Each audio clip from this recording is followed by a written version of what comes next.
Trading और investing in stock market is subject to market risk. Share market में trade या invest करना बाजार जोखिम के अधीन होता है। अब हम बात करेंगे अपने सेकंड फैक्टर यानी टाइम एक्सपायरेशन की। ये टाइम एक्सपायरेशन हमारे ऑप्शन प्रीमियम को इन्फ्लुएंस करने वाला सेकंड फैक्टर है और इसकी वजह से ये जो ऑप्शंस प्रीमियम में कॉलर पुट के जो प्रीमियम होते हैं उनमें कितना कितना चेंज आएगा वो हमें कौन सा ग्रीक बताएगा, वो हमें थीटा बताएगा। जो हमारा थर्ड ग्रीक है थीटा हमें क्या बताएगा कि टाइम चेंज होने की वजह से जो ऑप्शंस के प्रीमियम में कितना कितना चेंज या कितना कितना मूव आएगा वो हमें थीटा ग्रीक बताता है। क्लियर है? थीटा जो है बहुत ही लंबा चौड़ा कंसेप्ट नहीं है, बहुत ही आसानी से आपको समझ में आ जाएगा। एक दिन एक्सपायरी कम होने की वजह से जो ऑप्शंस के प्रीमियम डिक्रीज होंगे वो हमें थीटा बताएगा। अब जैसे कि आपको पता है कि ये जो आउट ऑफ द मनी जो कॉल या पुट होती है उसमें सिर्फ जो वैल्यू होती है ऑप्शन प्रीमियम की वो सिर्फ टाइम वैल्यू से ही बनी होती है, उसमें इंट्रिंसिक वैल्यू जो होती है वो जीरो होती है। इसका मतलब इन केस में जो थीटा के वजह से जो चेंज आएगा मतलब डिक्रीज आएगा वो as compare to in the money call के या पुट के केस से ज़्यादा आएगा। यहाँ पे थीटा जो होगा इनका ज़्यादा होगा और इनकी वैल्यू जल्दी से डिक्रीज होगी। क्लियर है? उम्मीद कर रहा हूँ आपको बहुत जल्दी से समझ में आ रहा होगा ये। अब हम बात कर लेते हैं कि थीटा की वैल्यूज कैसे मूव होती हैं या किस किस केस में वो ज़्यादा होती हैं, किस केस में कम होती हैं। थीटा की जो वैल्यू होती है वो मोस्टली जो है एक्सपायरी के ऊपर डिपेंड करती है। हमारे number of days to expiry कितने पड़े हुए हैं उसके हिसाब से थीटा की वैल्यूज भी इंक्रीज या डिक्रीज होती है। मान लीजिए हमारे जो एक्सपायरी के दिन अभी 25 पड़े हुए हैं तो हमारे उस केस में जो थीटा की वैल्यू होगी वो 0.2 हो सकती है या 20 पैसे हो सकती है। इसका मतलब ये है कि अगर हमारा एक दिन एक्सपायरी का कम होकर 24 दिन रह जाएंगे तो हमारे जो ऑप्शन का प्रीमियम की वैल्यू जो होगी वो 20 पैसे से डिक्रीज हो जाएगी। क्लियर है? इसी तरह से जब हमारे दिन कम होके 15 दिन रह जाएंगे एक्सपायरी के तो ये जो 20 पैसे थी टाइम वैल्यू जो थी 20 पैसे से बढ़ के कितनी हो जाएगी, हो सकता है ये 45 पैसे हो जाए। अब हमारा जो ऑप्शन का प्रीमियम है वो 45 पैसे से डिक्रीज होना शुरू हो जाएगा। इसी तरह से जब हमारा एक्सपायरी का जो दिन है वो एक दिन पेंडिंग रह जाएगा तो हमारा जो थीटा है वो भी बढ़ जाएगा। वो करीब करीब 90 पैसा या 91 पैसा या 85 पैसा ऐसी कुछ फिगर हो जाएगी जिसकी वजह से जो हमारा ऑप्शन का प्रीमियम है वो जल्दी से जीरो हो जाएगा। क्लियर है? अगर वो out of the money call या पुट होगी वो तो एकदम से जीरो हो जाएगी एक्सपायरी वाले दिन, और अगर वो इन द मनी कॉल या पुट होगी तो उसमें उसकी जो वैल्यू है उसकी वैल्यू में टाइम वैल्यू तो बिल्कुल जीरो हो जाएगी और उसकी जो बाकी वैल्यू बचेगी वो सिर्फ इंट्रिंसिक वैल्यू बच जाएगी। उम्मीद करता हूँ आपको ये जो थीटा है वो समझ में आ गया होगा। थीटा हमें टाइम चेंज होने की वजह से ऑप्शन प्रीमियम में कितना कितना चेंज आएगा वो डिनोट करता है। अब ये थीटा किस तरीके से ऑप्शन ट्रेडिंग में हमें मदद कर सकता है, इसको अगर आप सिंपल तरीके से आप भी सोच सकते हैं कि अगर थीटा जिसका ज़्यादा होगा उसकी वैल्यू उतनी जल्दी कम हो जाएगी और जिसका थीटा जितना कम होगा उसकी वैल्यू उतनी कम होगी, उसकी प्रीमियम की वैल्यू उतनी कम होगी। अगर आप ऑप्शन राइटर हैं तो नॉर्मली आप उस कॉल या पुट को जल्दी से शॉर्ट करना चाहेंगे जिसका थीटा ज़्यादा होगा। इसका मतलब ये है कि अगर वो एक्सपायरी की तरफ बढ़ रहा है ऑप्शन और उसका अगर थीटा ज़्यादा है तो उसकी वैल्यू एक दिन कम होने से आपने जो शॉर्ट किया होगा कॉल या पुट उसकी जो वैल्यू होगी प्रीमियम की वो जल्दी से कम हो जाएगी। क्लियर है? उम्मीद करता हूँ आपको थीटा जो है वो समझ में आ गया होगा। अब थीटा को भी एक बार ऑप्शंस कैलकुलेटर में चेक कर लेते हैं। ये वही वाली एग्जांपल है जो हम एक्सिस बैंक की ले रहे थे एग्जांपल। यहाँ पे देखिए 440 स्ट्राइक है और करंट मार्केट में जो है 436.2 है। यहाँ पे देखिए ये हमने डेल्टा और गामा के बारे में पहले बात कर ली है। तो यहाँ पे देखिए ये जो थीटा है इस वाली स्ट्राइक प्राइस के लिए ये जो out of the money strike price है कॉल है ये एक्सिस बैंक की जिसमें एक्सपायरी में अभी 6 दिन पेंडिंग है। तो इसका जो थीटा आ रहा है इस वक्त वो कितना आ रहा है -0.5919। इसका मतलब अगर ये जो एक्सपायरी में एक दिन कम हो जाएगा ये जो ऑप्शन का प्रीमियम 5.1409 आ रहा है ये इस वैल्यू से डिक्रीज हो जाएगा। क्लियर है?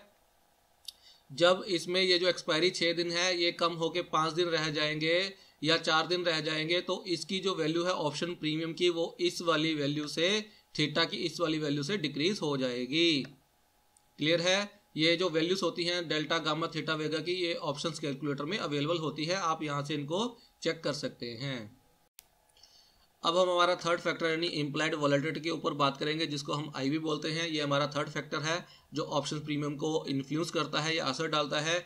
अब ये आईवी में 1% की मूवमेंट आने की वजह से 1% की मूवमेंट आने की वजह से जो हमारे ऑप्शंस के प्रीमियम होंगे कॉल और पुट के, उसमें कितना इंक्रीज या डिक्रीज आएगा वो हमें कौन बताएगा? वो हमारा फोर्थ जो ग्रीक है वेगा, वो बताएगा। क्लियर है? वेगा हमें क्या बताएगा? वेगा हमें बताएगा कि आईवी में 1% चेंज आने की वजह से कॉल और पुट के जो रेट है उसमें कितना कितना इंक्रीज या डिक्रीज आएगा, वो हमें वेगा बताएगा। क्लियर है? अब मैं आपको ये बता दूं कि ये जो इम्प्लाइड वॉलेटिलिटी होती है, जो आईवी होती है, ये डिमांड और सप्लाई पे बेस्ड होती है। जैसे किसी स्टॉक में कोई न्यूज़ होती है तो ये आईवी बढ़ जाती है, जिसकी वजह से ऑप्शंस के जो प्रीमियम होते हैं वो भी बढ़ जाते हैं, और जैसे ही आईवी डिक्रीज होती है तो ऑप्शंस के प्रीमियम भी डिक्रीज हो जाते हैं। अब आपको यहाँ पे ये जानना भी बहुत ज़रूरी है कि ये जो आईवी है, अगर मान लीजिए ये करंट स्टॉक प्राइस XYZ का जो करंट मार्केट प्राइस है, ये अगर मूव ना भी हो और अगर ये आईवी में चेंज आ जाए तो ऑप्शंस के प्रीमियम भी चेंज हो जाएंगे। अगर हमारा करंट मार्केट प्राइस, जो स्टॉक का करंट मार्केट प्राइस है, उसमें अगर कोई चेंज ना भी आए और अगर ये आईवी में चेंज आ जाए तो हमारे ऑप्शंस के प्रीमियम भी चेंज हो जाएंगे। मान लीजिए जो पहले हमारी जो वैल्यू थी आईवी की वो 30% थी, अब ये बढ़ के 50% हो गई है किसी न्यूज़ के बेस पे, तो ये जो ऑप्शंस के प्रीमियम होंगे कॉल और पुट के, ये भी बढ़ जाएंगे। क्लियर है? आईवी बढ़ने के साथ कॉल और पुट के रेट भी बढ़ जाते हैं। और अगर ये आईवी जो है ये कम होके 30 से कम होके 20% या 10% पे आ जाए तो हमारे ऑप्शंस के जो प्रीमियम होंगे वो भी डिक्रीज हो जाएंगे। इनका आईवी का और ऑप्शंस प्रीमियम का बड़ा सीधा सीधा रिलेशन होता है कि अगर आईवी बढ़ती है तो कॉल और पुट के रेट भी बढ़ते हैं, और अगर आईवी डिक्रीज होती है तो हमारे कॉल और पुट के रेट भी डिक्रीज हो जाते हैं। अब हम बात कर लेते हैं कि ये जो वेगा है वो हमें ऑप्शंस ट्रेडिंग में किस तरीके से मदद कर सकता है। मान लीजिए अगर आप एक बायर हैं तो अगर इम्प्लाइड वॉलेटिलिटी में इंक्रीज होता है तो आपके लिए फ़ायदेमंद होगा, क्योंकि उससे कॉल जो भी आपने बाय किया होगा, अगर आपने पुट बाय की है या कॉल बाय की है, तो अगर आईवी बढ़ जाती है तो आपने जो कॉल या पुट बाय की होगी उसके रेट भी बढ़ जाएंगे। और अगर आप सेलर हैं तो उस केस में अगर आईवी की वैल्यू अगर डिक्रीज होती है, तो अगर आपने कोई कॉल या पुट शॉर्ट की है तो अगर आईवी की वैल्यू डिक्रीज होती है तो उससे आपके जो कॉल या पुट के रेट होंगे वो भी गिरेंगे, तो उससे आपको बेनिफिट होगा या प्रॉफिट होगा। और इनका उल्टा केस लगा लीजिए, अगर आपने मान लीजिए बायर के केस में अगर आपने कॉल या पुट बाय की है और आईवी अगर इंक्रीज होने की बजाय डिक्रीज हो जाए तो आपको लॉस होगा। इस तरीके से अगर आपने कोई कॉल या पुट शॉर्ट की है, उस केस में अगर आईवी डिक्रीज होने की बजाय इंक्रीज हो जाए तो आपको लॉस होगा। इस तरीके से वेगा हमें जो है या जो आईवी है वो हमें ऑप्शन ट्रेडिंग में डिसीजन मेकिंग में हेल्पफुल होती है। अब हम वेगा को भी ऑप्शंस कैलकुलेटर में चेक कर लेते हैं। ये देखिए हम फिर से वही वाली एग्जांपल ले रहे हैं जिसका एक्सिस बैंक की एग्जांपल है। स्ट्राइक प्राइस 440 है या करंट मार्केट प्राइस 436.2 है। ये एक्सपायरी है 6 दिन की, और ये हमारी आईवी है 29.14। ये आईवी है। ये आईवी हमने कहाँ से ली? ये देखिए, ये जो 440 वाली जो कॉल है इसकी आईवी कितनी है? 29.14 है। क्लियर है? यहाँ से हमने आईवी पिक की थी। तो यहाँ पे ये देखिए, जब हमने इसको कैलकुलेट किया तो यहाँ पे इसका ये जो वेगा है, वेगा कितना आया है? 0.2201 आया है।